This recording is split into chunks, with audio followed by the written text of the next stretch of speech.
Welcome you to the show. There's Dan Orlovsky, Mina Kimes, Marcus Spears, Ryan Clark.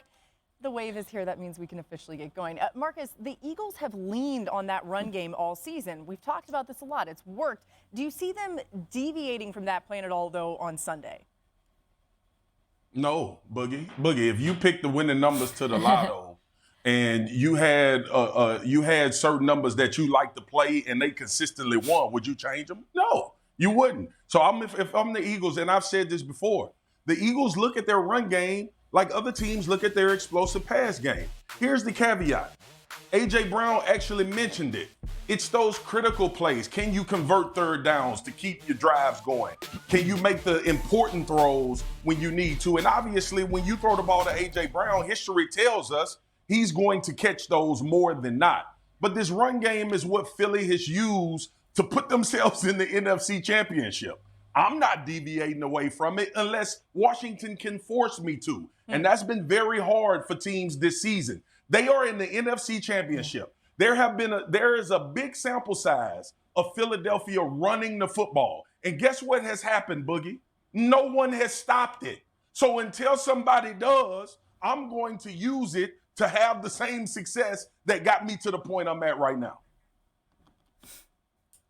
Yeah, first of all, if you had said, yes, deviate from the run game, I think I would have been so shocked I wouldn't have been able to do the rest of the show there, Marcus. I think the question for Philly isn't sort of going away from the run. It's if Washington completely sells out to stop the run, what is the run-pass balance there, right? Because for Philly, and this, by the way, happened the second half of in Week 16 when Jalen Hurts got hurt. They did sell out to stop the run. There's a little bit of risk-reward there. Yes, you get stuffed, but if Washington puts, a bunch of men on the line of scrimmage and stacks the box and Saquon gets through, that's how you get those explosives. So you don't want to go away from it completely, even in those scenarios. I do think, however, it is likely to happen. Washington is going to emphasize stopping the run. And for Philadelphia, you almost have to use the pass game as an extension of the run game in those scenarios. Screens, RPOs, quick hitters over the middle of the field. A.J. Brown hasn't been a big piece of the playoffs thus far. To me, A.J. Brown on slants, shallow crossers, that is a way to get him going if, again, Washington emphasizes stopping the run. The 92 QBR versus the blitz this season. That's the best by any quarterback who faced the blitz 200 or more times in a single season since tracking began in 2006. Mina, how is Philly going to handle this guy?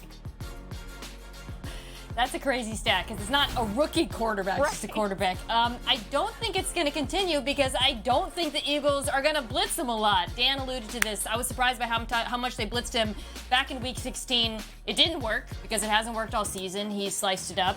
The single biggest matchup advantage that Philly has in this game on defense is Jalen Carter against the backup. Sam Cosmi, the starting guard, is out. I think they're going to ask Jalen Carter to be the best player on the field with that four-man rush, and I think he's going to have success rushing against that backup on the interior of the Commanders' offensive line. It is no secret that Chris Jones is a difference maker for Kansas City, right? The defense is significantly better with him on the field this year.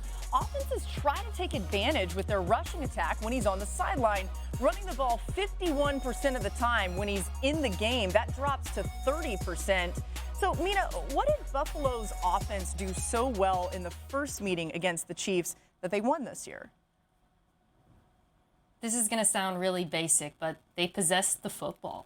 Multiple drives going back and rewatching. They had double-digit plays. The Chiefs had their lowest time of possession of the entire season. And watching them back again, the way they went about it, in some ways, guys, they almost out-Chiefs the Chiefs. I thought it would be just them running the football, but it was a lot of quick throws to the flats, screens, using stacks and bunches to spring guys open versus man coverage, and hunting matchups. And that's where I think the Bills are a tough opponent for this Kansas City Chiefs defense because they can't point to a single receiver and say, okay, Trent McDuffie, the way they did with Nico Collins, take him out.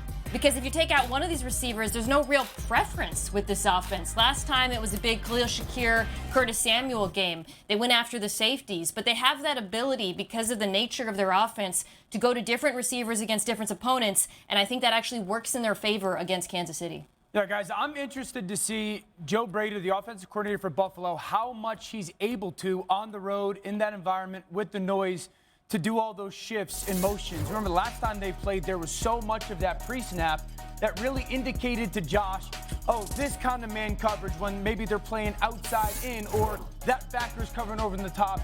And the more they can do that on the road, it was easy when they did it last time they played in Orchard Park because they weren't dealing with any noise. And Josh would treat his legs as the check down so consistently. So how much can they do that on the road to give some of those indicators? Look at the difference. They do a lot more motion and shifting at home, like a lot of teams do, in comparison to the road. Now, it hasn't hurt Josh's performance, but this is also a playoff championship defense at home in Kansas City. I just want to pay attention to how much they're able to do that early on. All right, I'll go to the other side of the ball. So, Patrick Mahomes, big games, what's the one thing you can set your watch to?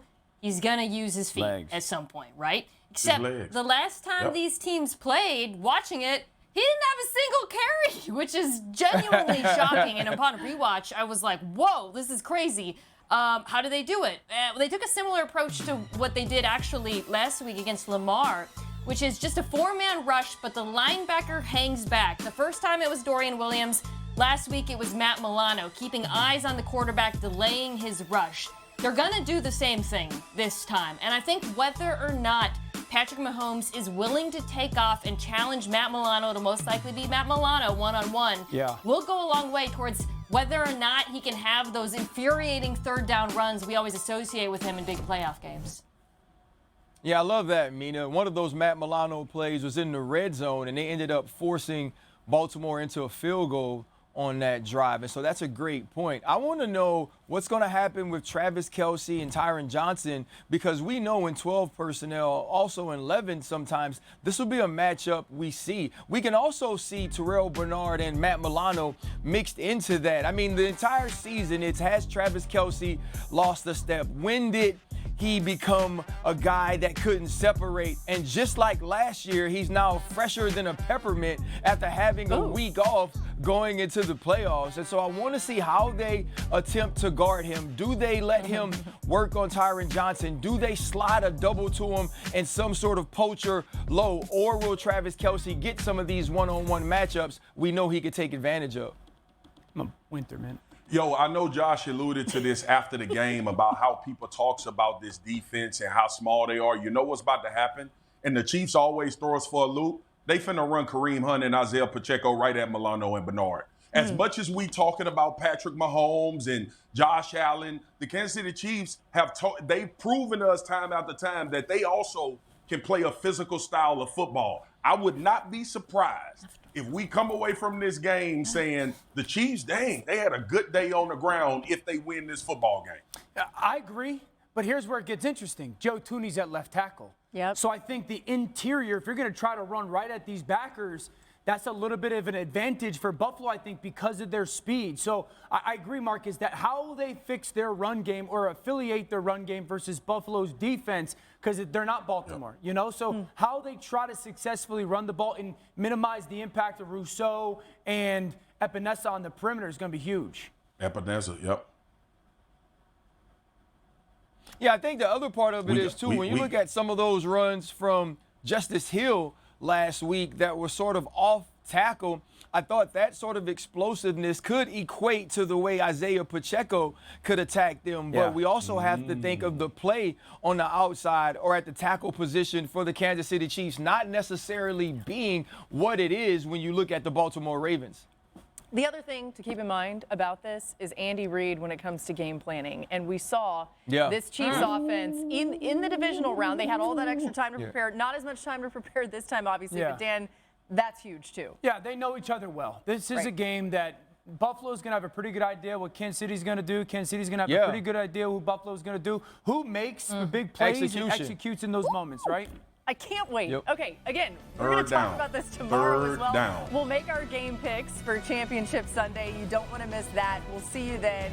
Same time, same place, as always. Thanks for watching.